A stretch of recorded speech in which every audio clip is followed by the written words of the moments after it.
Bienvenidos un día más a este espacio de análisis y de entrevistas aquí en Canal 9 Soria, donde abordamos los temas que más les interesan a los castellanos y leoneses y también a los sorianos, esos temas de actualidad que están muy relacionados con los comicios electorales que tenemos el próximo domingo 15 de marzo.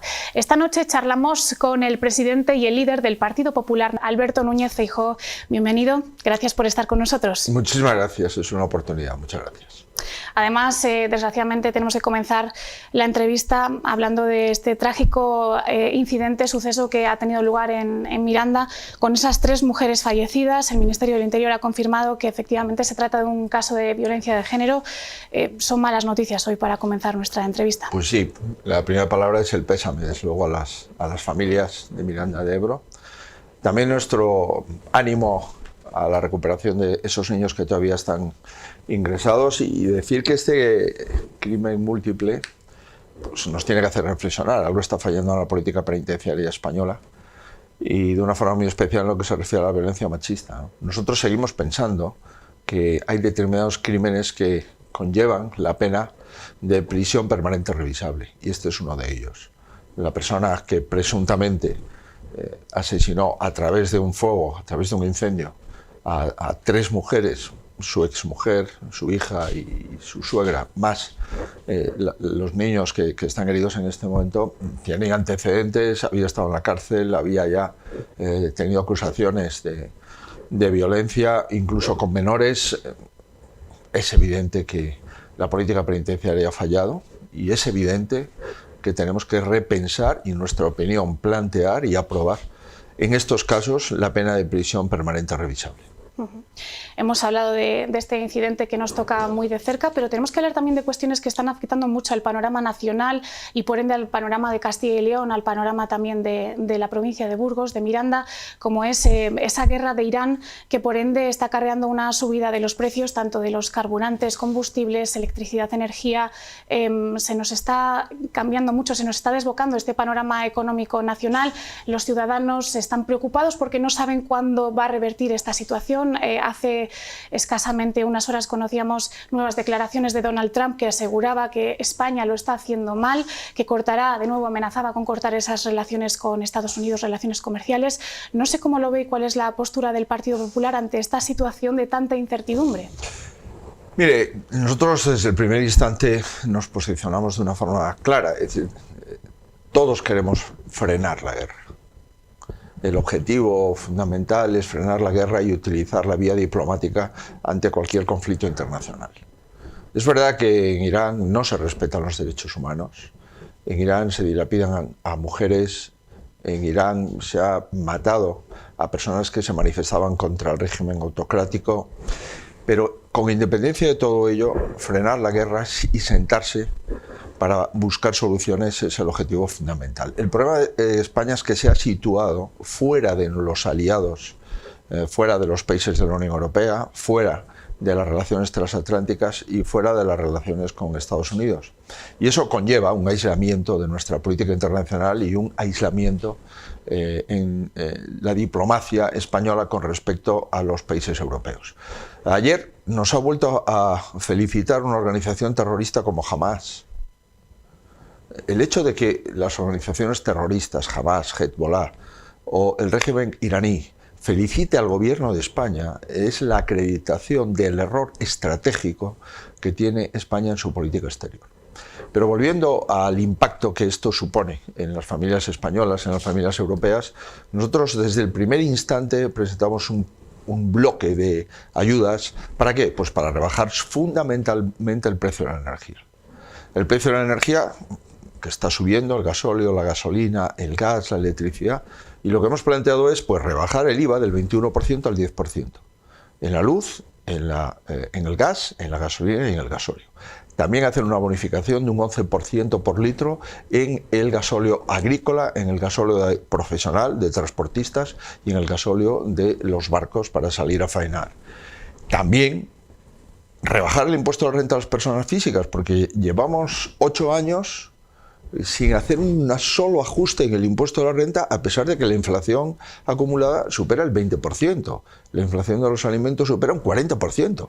La inflación de la vivienda, del precio de la vivienda, supone un 53%. Por tanto, rebajar el impuesto a la renta, duplicar las bonificaciones a las familias con hijos, que son las más afectadas, y pasar de un IVA del 21 al 10% en todo aquello que grave los combustibles. Y también acabar con el impuesto de generación eléctrica, que supone además un abaratamiento del precio del recibo de la luz entre un 3 y un 4%. El problema es que España pues, se toma con parsimonia las medidas en beneficio de los ciudadanos. No ha adoptado ninguna medida el gobierno de España, sí lo han adoptado otros países de la Unión Europea. Se lo toma con mucha parsimonia y sin embargo se lo toma con mucha prisa, por ejemplo, rescatar a empresas que les interese al gobierno con dinero público y después ver pues, cómo pues, el marido de uno de los ministros del presidente Sánchez le contrata en una de esas empresas, o cómo una de esas empresas rescatadas contrata y financia a las actividades comerciales de la mujer del presidente del gobierno. En definitiva, mucha parsimonia para ayudar a las familias. De momento en España no hay una sola medida, y mucha prisa para ayudar a empresas que después el gobierno se beneficia de esas ayudas, de esos rescates con dinero público. Hemos hablado de la subida del precio de los carburantes, de los combustibles, pero también afecta mucho esta subida, ligándolo un poco a la siguiente pregunta, al sector primario, a los agricultores, a los ganaderos, que se están viendo especialmente afectados por la firma de acuerdos y tratados como por ejemplo Mercosur. Es uno más de los que les está perjudicando. El campo burgalés sale a la calle también, se manifiesta contra estos acuerdos, estos tratados. Aseguran que no tienen las mismas condiciones en cuanto a competitividad respecto a estos productos que proceden de los países de América del Sur, y ven que el campo europeo está abocado al fracaso. ¿Qué proponen desde el Partido Popular, sobre todo en un territorio como el que tenemos aquí, que es bueno, pues en el que el sector primario es tan importante y tiene tanto peso? Pues hombre, lo primero es hacer una valoración razonable de lo que ocurre. El problema que tiene el campo español, la agricultura, la ganadería o la pesca española, no es por algo que todavía no ha producido efectos, que es Mercosur. Los problemas que tenemos son antes de Mercosur. Y eso es lo que tenemos que paliar. Tenemos que rebajar la burocracia, tenemos que comprometernos a no importar productos de otros países que no estén en igualdad de condiciones en su producción que los que producimos en Europa, y tenemos que mantener una política agraria común muy potente, porque Europa necesita una despensa importante. Yo ayer por la noche estuve en un lugar cerca de Aranda de Duero reunido con la denominación de origen Ribera del Duero. Bueno, toda la gente que produce vino, y aquí en Castilla y León se produce un vino excelente, pues estaba contenta con Mercosur.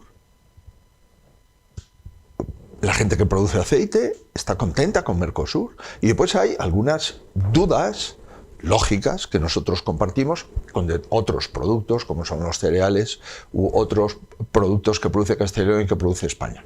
¿Qué es lo que tenemos que hacer?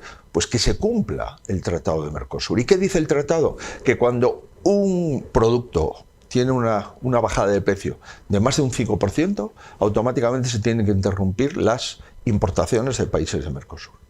Por tanto, el acuerdo de Mercosur es un acuerdo que tiene posibilidades de mejorar nuestra industria agroalimentaria, y algunos riesgos. Tenemos que parametrizar esos riesgos y exigir que se cumpla el tratado tal como está firmado. Y adicionalmente, ¿qué hemos conseguido? Pues hemos conseguido 45.000 millones más para la política agraria común. Italia, los europarlamentarios de Italia, los europarlamentarios del Partido Popular Español, convencimos al resto para establecer un aporte de 45.000 millones para la política agraria común, porque inicialmente tenía una rebaja por ese importe y ahora se mantiene el presupuesto de la política agraria común. Por tanto, tres consideraciones. La primera, los problemas que tenemos en el sector agroalimentario son previos a Mercosur. La segunda, Mercosur es claramente positivo para determinados productos agroalimentarios y tiene riesgos para otros. En esos otros lo que tenemos es que exigir que se cumpla, que cuando se rebaja un precio más de un 5% hay que interrumpir las importaciones de esos países de Mercosur. Y la tercera, hemos conseguido 45.000 millones de euros más. Pero la política agraria de Castilla y León es una política que siempre ha estado al lado de los agricultores y al lado de los ganaderos. Y vamos a seguir al lado de los agricultores y al lado de los ganaderos. No tengo ninguna duda. ¿Por qué? Pues porque Castilla y León, Galicia, Cantabria Aragón, son productores agrarios, por supuesto también Murcia, Valencia y Andalucía, y estamos gobernando en esos lugares. No vamos a dejar solos al campo, no vamos a dejar a los agricultores, no vamos a dejar a los ganaderos y no vamos a dejar a los pescadores en ningún caso. Por eso, nuestra propuesta desde hace una semana es rebajar el precio del gasóleo y de la gasolina, pasar del 21% de IVA al 10% de IVA y además hacer una rebaja especial para el gasóleo agrícola y para el gasóleo profesional de automoción, de transporte, de camiones y para el gasóleo de los pescadores. Estamos ahí, vamos a seguir estando ahí con el sector agroalimentario. Otro sector también muy importante es el sector de los autónomos y recientemente conocíamos además que la Comisión Europea llevará a España ante el Tribunal de Justicia de la Unión Europea por no aplicar esta directiva que exime del IVA a los autónomos. No sé cómo ve esta situación y también si se les debería apoyar quizá más desde el Gobierno central y si se debería aplicar más medidas que fomenten ese empleo, esa empleabilidad y también esa creación de nuevas empresas que en Castilla y León son importantes también. En España hay 3,5 millones de autónomos. Se le han subido las cuotas, no se le hace ningún gesto durante el tiempo que pueden estar de baja. Un autónomo que está de baja tiene que seguir pagando la cuota de la Seguridad Social y no ingresa porque no puede trabajar. Y llevamos más de un año con un paquete de medidas en beneficio de los 3,5 millones de autónomos, como por ejemplo cuando un autónomo está de baja por una enfermedad grave, que no pague la cuota de la Seguridad Social. Cuando una autónoma o un autónomo tienen un hijo, que tengan el mismo permiso de maternidad o de paternidad sin cuotas, sin pagar las cuotas, que tiene un activo por cuenta ajena. Bueno, lo que estamos intentando es equiparar el autónomo a trabajadores por cuenta ajena. Adicionalmente, llevamos en este paquete, efectivamente, que los autónomos que facturen menos de 85.000 euros al año no paguen IVA. Bueno, pues el Gobierno de España está incumpliendo esa directiva y ya nos advierten que vamos a tener una multa por incumplir una directiva de la Unión Europea. ¿Cuántos de los 3,5 millones de autónomos facturan menos de 85.000 euros? 1,5 millones. Si a este 1,5 millones de autónomos desde hace un año le hubiésemos aplicado nuestra propuesta, llevarían todo este tiempo sin tener que facturar IVA y por tanto tendrían unos recursos adicionales que pueden decidir si se quedan esa ganancia del IVA o bien bajan sus productos y pueden competir mejor con otras grandes superficies o con otros establecimientos comerciales. Por tanto, el problema es que el gobierno es el gobierno más caro que hemos tenido en la democracia, el gobierno más grande que hemos tenido en la democracia y el gobierno que más ha subido los impuestos. Y es que ha habido 100 subidas de impuestos en los últimos 8 años. Pagamos 180.000 millones de euros más en impuestos de los que pagábamos hace 8 años. Resultado, el poder adquisitivo de las familias ha bajado. Tenemos menos capacidad de compra de lo que teníamos en el año 2019. Por lo que decía antes, si el IPC general en estos últimos 7 años sube más de un 20%, si la cesta de la compra ha subido más de un 40% y la vivienda más de un 53%, una persona que cobra el salario mínimo o los entornos del salario mínimo, con 1.000 y pico euros, pues oiga, tiene que dedicar mucha parte de ese salario a la cesta de la compra y ahí le ha subido un 40%. Tiene que dedicar mucha parte del salario a la vivienda y él ha subido un 53%. Por eso tenemos que rebajar el impuesto de la renta y por eso tenemos que ayudar en momentos de crisis a rebajar los precios de la energía y en el caso de los autónomos, evidentemente cumplir la directiva y no exigir el IVA a los que cobren menos de 85.000 euros. Además de otras condiciones en materia de cuotas de seguridad social o, por ejemplo, si un autónomo contrata a otro autónomo, eximirle de cuota a ese segundo autónomo durante 2 años. ¿Para qué? Pues para facilitar la vida de los autónomos que les necesitamos y que son 3,5 millones de ciudadanos en nuestro país. Si hablamos ya de Miranda en este caso y de nuestra zona, es la 4ª ciudad más industrializada de Castilla y León y es una ciudad con una tradición eminentemente ferroviaria en la que precisamente el tren ha sido muy importante. Hemos visto cómo progresivamente pues, se ha ido decreciendo, se ha ido paralizando toda esta industria. También seguimos esperando aquí que llegue el AVE. ¿Cómo se pueden mejorar todas estas infraestructuras, tanto a nivel de infraestructuras, de conexiones ferroviarias para nuestra tierra, como a nivel de industria también, de seguir fomentando lo que antes era un nudo logístico empresarial y que quizá poco a poco se está perdiendo? Bueno, lo primero, tenemos que mantener las grandes industrias que tiene la provincia de Burgos. Y Burgos tiene industrias importantes en el sector de la automoción. Ahora, precisamente, pues, he tenido una conversación con el presidente Michelin España. Bueno, Burgos sigue siendo una provincia con un peso industrial importante. Ahora, primero mantener lo que tenemos. Dentro de las medidas que hemos propuesto para paliar el impacto de la guerra es rebajar el precio de la luz a las industrias electrointensivas. Y es que buena parte de los gastos de industrias muchas veces es el consumo de energía. Y cuando ese consumo pues es intensivo, automáticamente eso impacta directamente en la viabilidad de la compañía. Tenemos que rebajar el absentismo. Y es que hay 1 millón de personas, 1 millón de trabajadores que no acuden a su trabajo todas las mañanas. En el año 2018 no llegábamos a 480.000 trabajadores que no iban a trabajar diariamente. Estamos superando el 1 millón. Es evidente que algo falla. Tenemos que volver otra vez a que merezca la pena trabajar.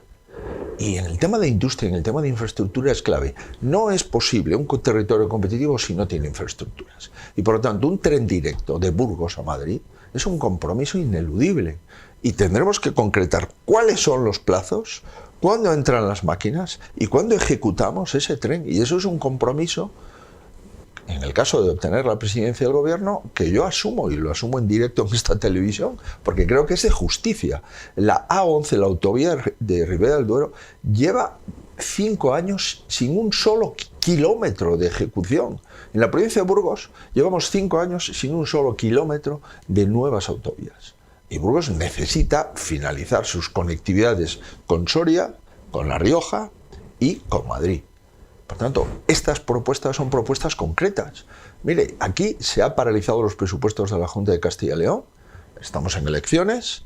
Bueno, el Partido Socialista, Vox, votan en contra del presupuesto de la comunidad autónoma y en ese presupuesto la provincia con mayor inversión, casi un 70% de incremento de inversión, con los fondos de Castilla y León la tenía la provincia de Burgos.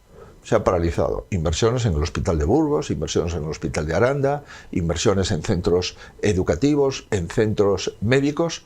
Bueno, tenemos que tener gobiernos estables que busquen, primero, aprobar las cuentas, tener presupuestos, ejecutar el presupuesto. Lo que ocurre es que en España, durante toda esta legislatura que comenzó en el año 23, donde el Partido Popular gana las elecciones y el señor Sánchez las pierde, pues desde ese momento no tenemos ningún presupuesto del Estado. Es la primera vez en 47 años de democracia que el gobierno no es capaz de aprobar el presupuesto. Pero además en este caso, este gobierno es que ni siquiera lo presenta. Y estamos en un supuesto de incumplimiento constitucional continuado. No tenemos cuentas, no hay mayoría parlamentaria. El gobierno ha perdido más de 150 votaciones en el Congreso de los Diputados. El gobierno no manda leyes al Congreso. El gobierno tiene un aislamiento internacional que comentábamos antes. No tenemos política de defensa, no tenemos política de seguridad. Estamos en una decadencia política sin antecedentes, sin paliativos en nuestro país, y necesitamos desbloquear y volver otra vez a la gobernabilidad, a los proyectos, a las leyes, a los presupuestos, a ser un agente importante en la Unión Europea, a tener criterio en política exterior. En definitiva, necesitamos volver a tener un gobierno que gobierne. Ha mencionado los hospitales y quería preguntarle también cómo ve la situación de, por ejemplo, en el Hospital Comarcal de Miranda tenemos problemas a la hora de conseguir médicos especialistas. Usted se ha reunido con los profesionales de la sanidad, no sé a qué conclusiones han llegado. Esto va también ligado un poco a los temas, por ejemplo, como la despoblación. Queremos fijar población, queremos dar servicios, la sanidad es un servicio fundamental y esencial. ¿Cómo conseguir fidelizar ese talento, esos médicos que vengan, en este caso, a Castilla y León, que se queden aquí y que ejerzan su labor? Los médicos llevan varias semanas de huelga y el Ministerio de Sanidad no les recibe, y cuando habla con ellos simplemente desprecia sus propuestas, ¿no? Entonces, tenemos ya muchos días de huelga, va a seguir con días la próxima semana de huelga, y eso está produciendo, lógicamente, un deterioro de la sanidad. El Ministerio de Sanidad solamente gestiona 2 hospitales en España, Ceuta y Melilla. Si usted mira cómo gestionan los hospitales y solo tienen 2, pues comprenderán ustedes que menos mal que no gestionan todos los servicios sanitarios de España, ¿no? Mira, a los médicos se les ha maltratado en el ministerio porque no se habla con ellos, no se negocia con ellos, no se sienta con ellos. Se ha establecido un estatuto marco para las profesiones sanitarias sin contar con los médicos. Y lógicamente el médico sigue siendo el actor principal de la sanidad. Es evidente que el personal de enfermería y el resto de personal sanitario y no sanitario conforman una unidad sin la cual no se puede atender a un paciente, pero el médico es el núcleo del sistema. ¿Qué es lo que piden los médicos? En primer lugar, una interlocución digna con el ministerio, que no la tiene. En segundo lugar, que haya una mesa en donde se concreten cuáles son los problemas de los médicos y se busquen soluciones. En tercer lugar, un incremento de las retribuciones, como mínimo, de las guardias médicas, porque tienen un salario, honradamente, en lo que se refiere a las guardias médicas, muy por debajo de una hora ordinaria. Se paga una hora de guardia la mitad de lo que se paga una hora ordinaria, y eso no puede seguir así mucho tiempo, no es posible. Necesitamos buscar un sistema MIR más reforzado y necesitamos más médicos. Solo en atención primaria tenemos un déficit de 5.000 médicos. ¿Quién es el que tiene la llave para concretar el número de médicos que se pueden examinar en el MIR anualmente? El Ministerio de Sanidad. Nadie más. Las comunidades autónomas no pueden incrementar el número de médicos porque esto lo tiene que autorizar el Ministerio, es competencia exclusiva del Gobierno de España.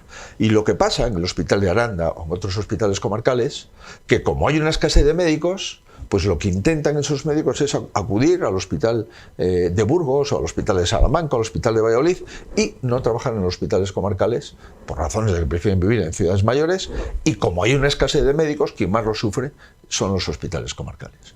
Por tanto, nos tenemos que sentar con los médicos, la respuesta es sí, tenemos que negociar con ellos parámetros razonables de lo que están pidiendo. Yo me he reunido con el comité de huelga, me he reunido con la organización médica colegial y nuestros compromisos son conocidos. Vamos a sentarnos con ellos, vamos a dialogar con ellos, vamos a negociar con ellos, vamos a reestructurar la formación MIR, vamos a atender los temas de la atención continuada y de las guardias. Vamos otra vez a tener un mínimo de respeto por la profesión médica, que yo creo que se lo merecen.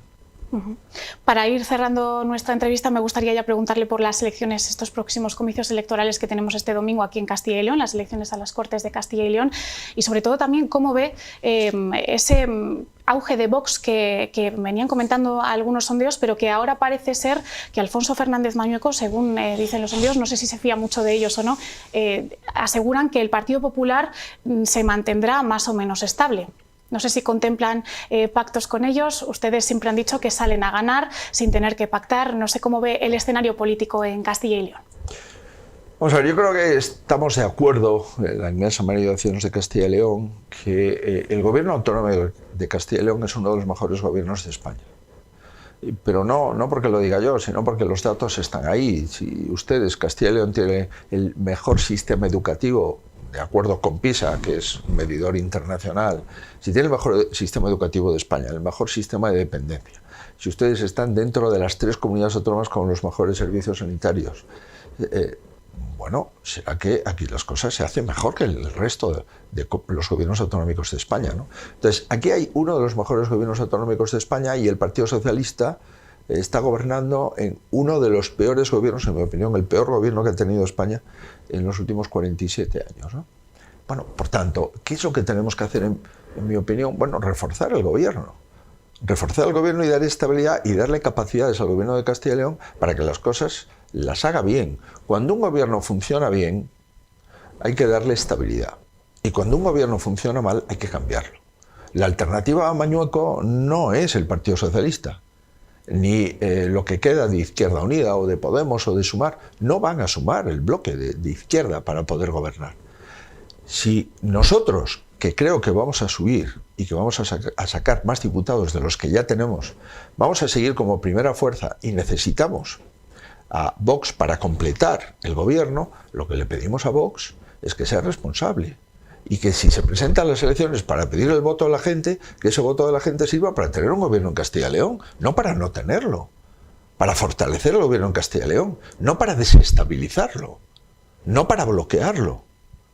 Por tanto, si una persona vota a Mañueco, tiene muy claro que ese voto es para empezar a trabajar el lunes 16 de marzo en el gobierno de Castilla y León. Si vota a otro partido, pues veremos lo que hace Vox. Si hace como en Extremadura, va a bloquear durante meses el gobierno. Si hace como en Aragón, también va a bloquear durante meses el gobierno.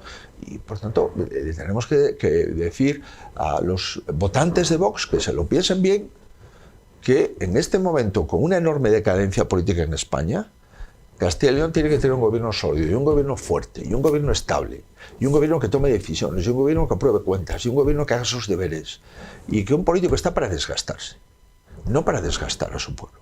Y que si un político se presenta a las elecciones es para gobernar, no para impedir que gobierne el que gana. Y esta reflexión son, me imagino, las que vamos a hacer hasta el domingo a la hora de votar y de elegir un gobierno de Castilla y León. Fíjese, en Castilla y León ha hecho una cosa.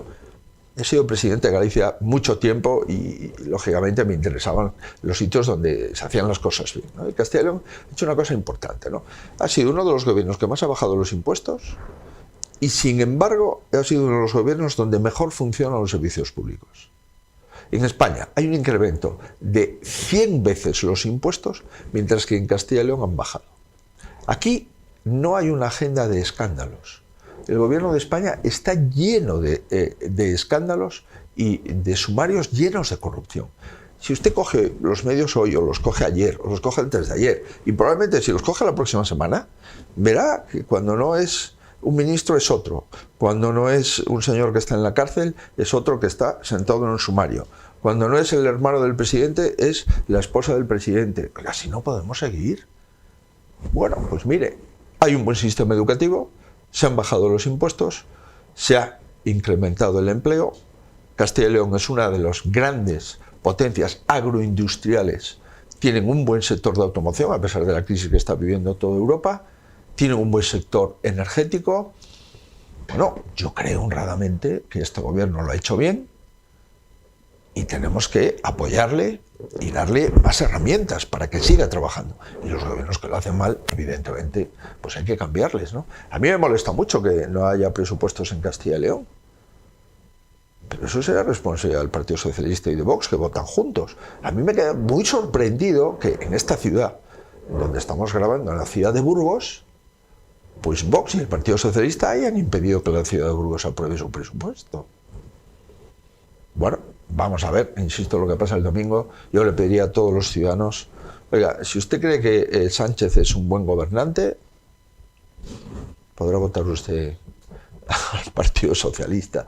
Si usted cree que Sánchez no es un buen gobernante y que Mañueco se ha quedado aquí, ha gobernado, ha estado durante las crisis, ha aguantado las deslealtades de Ciudadanos, ha aguantado el marcharse del gobierno de Vox, yo creo que es una persona que tiene un objetivo, que es Castilla y León, y que tiene un compromiso, dar la cara, estar aquí, no arrugarse. Y el próximo domingo los ciudadanos de Castilla y León van a decidir qué es lo que quieren. Por tanto, vamos a ver cuál es el resultado de las urnas. Pues con esta respuesta ponemos un punto y aparte a nuestra entrevista de hoy. Alberto Núñez Feijóo, presidente y líder del Partido Popular a nivel nacional, muchísimas gracias por estar con nosotros hoy. Muchas gracias por la oportunidad. Muy buenos días.